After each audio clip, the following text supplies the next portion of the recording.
In AKS biology lectures, myself Anil Kumar Singh, your biology teachers, and under the top chapter, the cell, the unit of life, we are going to discuss today vacuoles.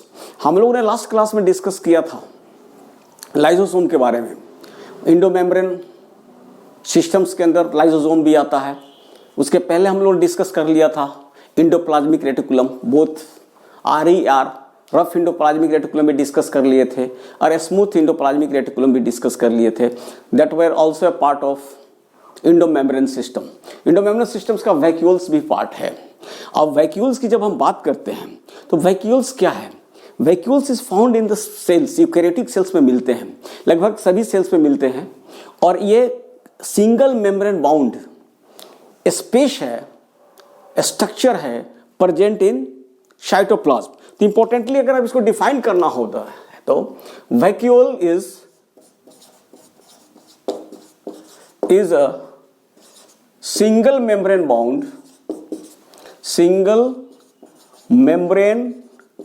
Bound space found in cytoplasm. ये cytoplasm में मिलता है, single membrane bound structures है. Vacuole is present in eukaryotic cell, है ना. Vacuoles is present in eukaryotic cell में आपको मिलता है वैक्यूल. प्लांट्स में भी मिलते हैं, एनिमल सेल्स में मिलते हैं. Many vacuoles are found in animal cell. Animal cell में हमें एक से ज्यादा वैक्यूल्स देखने को पड़ता है, मेनी वैक्यूल्स देखने को मिलता है और छोटे छोटे वैक्यूल्स मिलते हैं. लेकिन जब हम प्लांट सेल्स की बात करते हैं तो in plant cell vacuole is central single. पहले एक वैक्यूल्स देखने को मिलेगा, जनरली सिंगल होगा, लार्ज होगा and present in the centre of the cell. Present in centre of the cell, cell के सेंटर में आपको मिलेगा. जब हम बात करते हैं प्लांट सेल की, एनिमल सेल में वैक्यूल्स, बहुत सारे वैक्यूल्स, एक से ज्यादा वैक्यूल्स होते हैं, वो उसकी साइज छोटी छोटी होती है. In plant cells vacuoles is single, large and present in centre of the cell. Centre में प्रेजेंट होता है. देखिए यहां पर प्लांट सेल का हम लोगों ने पिक्चर बना हुआ. ये प्लांट सेल्स में ये सेंट्रल वैक्यूल्स है. इसको हम सेंट्रल वैक्यूल्स भी बोलते हैं. सेंट्रल वैक्यूल्स बोलते हैं क्योंकि ये सेंटर में होता है, ये लार्ज होता है and can occupy 90% of the volume of the cytoplasm, है ना. It can in plant sales, ये बहुत इंपॉर्टेंट है. In plant cells, vacuole can occupy up to 90% of the volume of cytoplasm.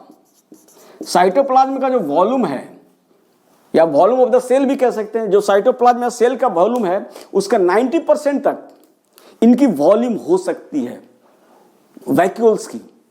अब जब हम प्लांट सेल की बात करते हैं तो उसके वैक्यूल्स को हम सब वैक्यूल्स कहते हैं.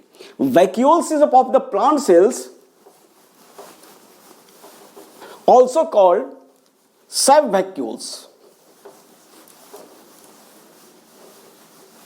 Vacuoles of the plant cell also called of plant cell called सब वैक्यूल्स. अब प्लांट सेल का जो सब वैक्यूल्स होता है वो सब वैक्यूल्स में प्रेजेंट क्या क्या होता है. तो सब वैक्यूल्स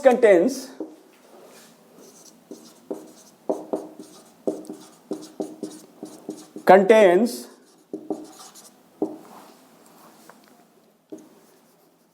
water, saps, जिसको हम सेल सैप भी बोलते हैं, excretory substances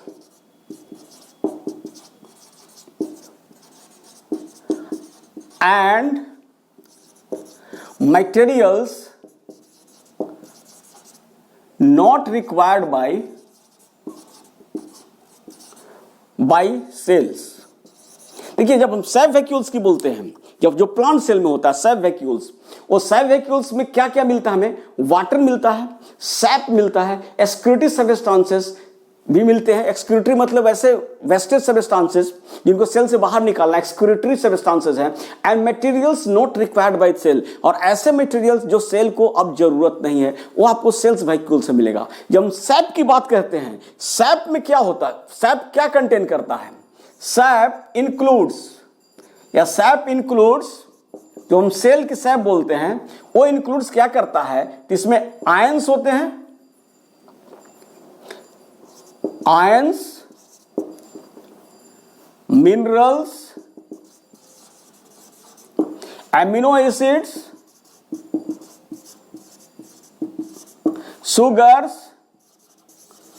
etcetera.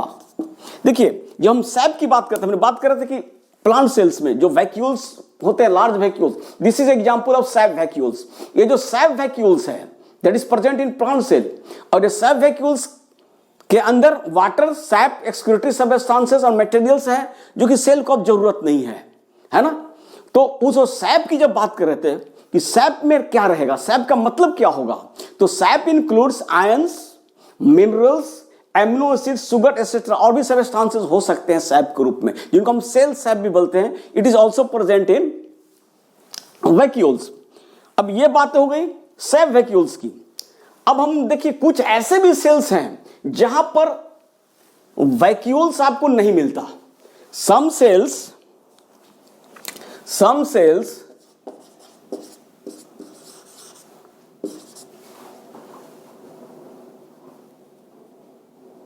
do not contains vacuoles। कुछ सेल में वैक्यूल्स, कुछ सेल में वैक्यूल्स नहीं मिलते। तो लाइक वो कौन कौन से सेल हैं जिनमें वैक्यूल्स हमको नहीं मिलते हैं? तो उसके एग्जांपल्स क्या हैं? आपको बैक्टीरिया में वैक्यूल्स नहीं मिलता। इसके साथ साथ mycoplasma that is also known as PPLO, pleuropneumonia like organisms, आपको बैक्टीरिया में वैक्यूल्स नहीं मिलेगा, माइकोप्लाज्मा में वैक्यूल्स नहीं मिलता है।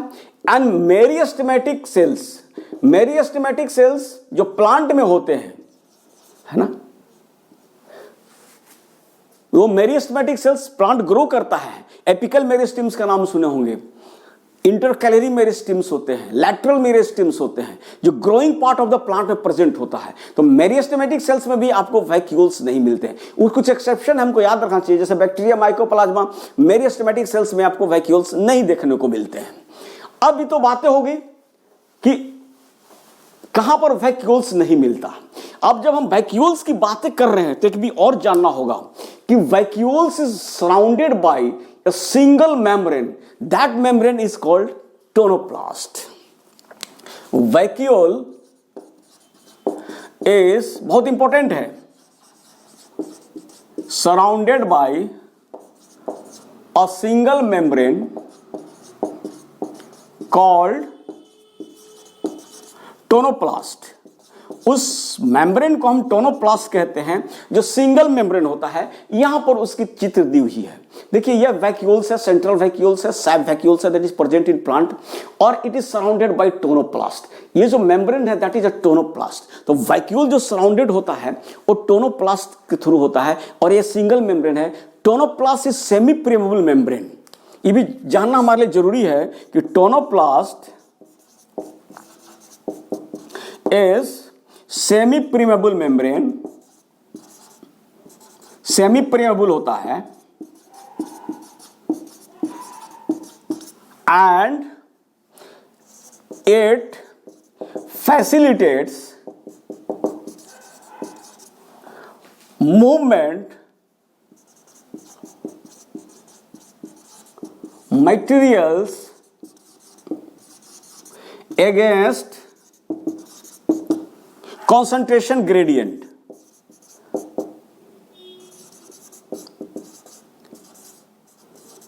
देखिए जब हम टोनोप्लास्ट की बात करते हैं तो जो टोनोप्लास्ट होता है वो सेमी परमेबल मेम्ब्रेन होता है और ये ऐसा ट्रांसपोर्ट को फैसिलिटेट करता है ना, जो कि अगेंस्ट कंसंट्रेशन ग्रेडियंट हो. It facilitates movement of materials against concentration gradient. Concentration gradient के अगेंस्ट में मटेरियल को ट्रांसपोर्ट को ये फैसिलिटेट करता है, सपोर्ट करता है. तो इसका मतलब क्या हुआ, अगेंस्ट कंसंट्रेशन ग्रेडियंट्स मतलब lower concentration to higher concentration. Generally जो मूवमेंट होती है मटेरियल की थ्रू डिफ्यूजन, है ना, वो हायर टू लोअर होता है, हायर कंसंट्रेशन लोअर कंसंट्रेशन होता है. लेकिन ये अगेंस्ट कंसंट्रेशन ग्रेडियंट मटेरियल्स को फैसिलिटेट कर रहा है मूवमेंट को. तो अगर अगेंस्ट कंसंट्रेशन ग्रेडियंट मूवमेंट होगा मतलब lower concentration to higher concentration movement होगा. इसको हम अपहिल ट्रांसपोर्ट भी बोलते हैं. तो इसका मतलब क्या हुआ कि जो मटेरियल्स प्रेजेंट होते हैं इन द टोनोप्लास्ट उनकी कंसंट्रेशन हायर होती है in comparison to the materials present in the cytoplasm. जो मटेरियल्स इसमें प्रेजेंट होते हैं वैक्यूल्स के अंदर उस मटेरियल की कंसंट्रेशन ज्यादा होती है in comparison to the material present in cytoplasm. क्योंकि साइटोप्लाज्म से even concentration is lower in cytoplasm. तो मटेरियल्स की मूवमेंट साइटोप्लाज्म से वैक्यूल्स के अंदर हो रही है. और जब साइटोप्लाज्म में वैक्यूल्स के अंदर मूवमेंट हो रही है तो यह लोअर कंसंट्रेशन से हायर कंसंट्रेशन की तरफ मूवमेंट हो रही है. मतलब क्या होता है कि इस वैक्यूल्स में जो मटेरियल्स प्रेजेंट है, सबस्टेंसेस प्रेजेंट है, उनकी कंसंट्रेशन हायर है in comparison to the concentration of this materials present in cytoplasm. क्योंकि अगेंस्ट कंसंट्रेशन ग्रेडियंट ट्रांसपोर्ट होता है टोनोप्लास्ट के थ्रू. तो हमेशा टोनोप्लास्ट जो है वो अगेंस्ट कंसंट्रेशन ग्रेडियंट भी मटेरियल्स को सपोर्ट करता है उसकी मूवमेंट को.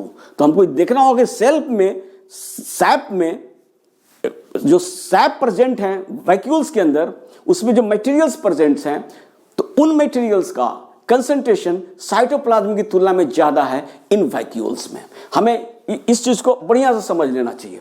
तो ये बातें तो हो गई वैक्यूल्स के कंटेंट के बारे में.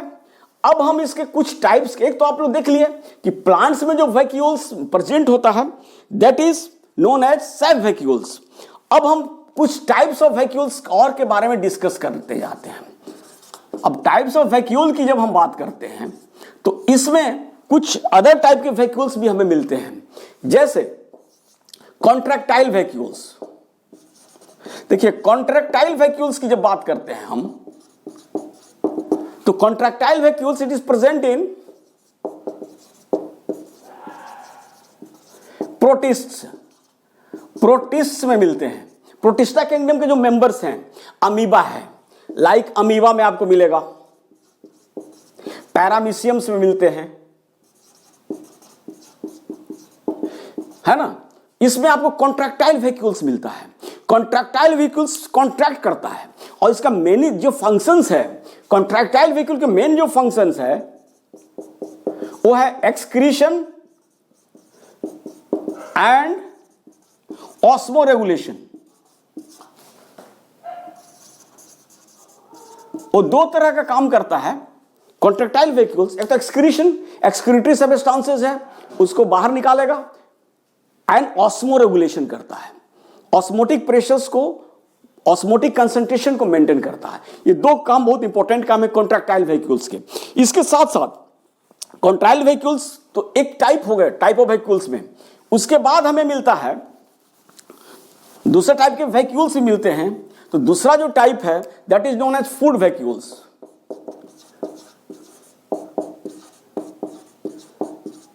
Food vacuoles it is present in amoeba. Amoeba में आपको देखने को मिलता है. It is formed by engulfing food materials.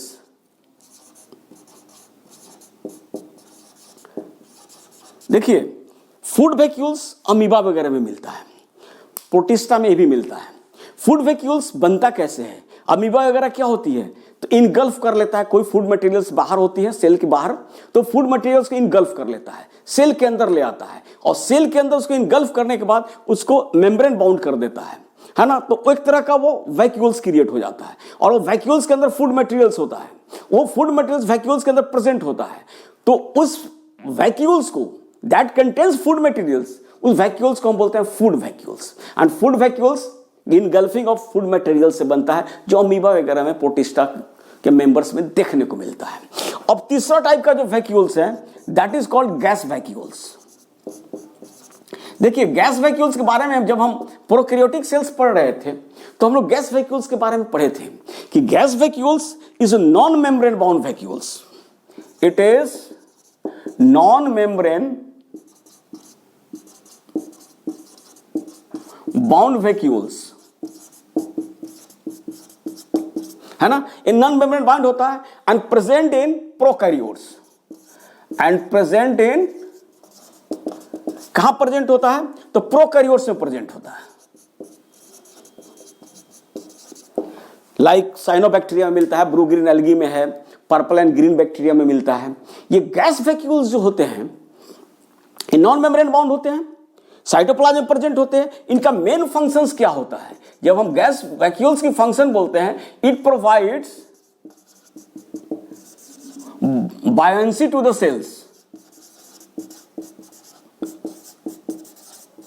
ये सेल को बायोंसी प्रोवाइड करता है, मतलब फ्लोटिंग करने में मदद करता है ना। क्योंकि गैस वैक्यूल्स जब प्रेजेंट होता है उस सेल्स में, कुछ प्रोकैरियोट्स में, उससे प्रोकैरियोट्स का क्या होता है, they become lighter and by these natures become lighter, they can float on the surface of the water। तो ये फ्लोट करने में बायोंसी में मदद करता है गैस वैक्यूल्स। वो प्रोकैरियोट्स में हमको देखने को मिलता है, साइनोबैक्टीरिया में मिलेगा, पहले ही बता दिया है, और green sulphur green and bacteria में मिलेंगे, ब्लू ग्रीन एल्गी में मिलता है, और आपको दूसरे प्रोकैरियोट्स में भी मिलते हैं। हम लोग इसको ऑलरेडी डिस्कस कर चुके हैं जब हम लोग स्टडी कर रहे थे प्रोकैरियोट्स के बारे में। तो ये गैस वैक्यूल्स आपको प्रोकैरियोट्स में मिलते हैं, और प्रोकैरियोट्स में कोई भी मेम्ब्रेन बाउंड स्ट्रक्चर नहीं पाता है, तो वहां पर गैस वैक्यूल्स भी प्रोकैरियोट्स में जो मिलते हैं वो नॉन मेम्ब्रेन बाउंड मिलते हैं। बाकी वैक्यूल्स सब membrane bound, full vacuoles, contractile vacuoles, SAP vacuoles सब मेम्ब्रेन बाउंड है। गैस वैक्यूल जो नॉन मेम्ब्रेन बाउंड होते हैं वो प्रोकैरियोट्स में हमको देखने को मिलता है। ये तो बातें हो गई टाइप ऑफ वैक्यूल्स के बारे में। अब जब हम बात करते हैं कि फंक्शंस एज सच, अगर हम सैप वैक्यूल्स की बात कर रहे हैं, सैप वैक्यूल्स का जो फंक्शंस की बात करते हैं कि आगे सैप वैक्यूल्स का फंक्शंस क्या है। देखिए फंक्शन ऑफ सैप वैक्यूल्स, जब सैप वैक्यूल्स की फंक्शन की बात करते हैं that present in plant sales, और ये सैप वैक्यूल्स का पहला फंक्शंस है ये स्टोरेज। इसके अंदर बहुत से ions, amino acid, sugars, material, different type के मटेरियल्स, मिनरल्स सब स्टोर होते हैं। तो पहला काम तो स्टोरेज का फंक्शंस है। दूसरा इसका काम है it maintains turgor pressure. Plant cell में टर्गर प्रेशर का बहुत बड़ा रोल है। टर्गर प्रेशर के कारण ही स्टोमाटा भी ओपन होता है, जिसके थ्रू गैसियस एक्सचेंज होते हैं। तो टर्गर प्रेशर को मेंटेन करने के लिए वैक्यूल्स बहुत बड़ा रोल प्ले करता है और प्लांट को टर्जिट रखता है ना।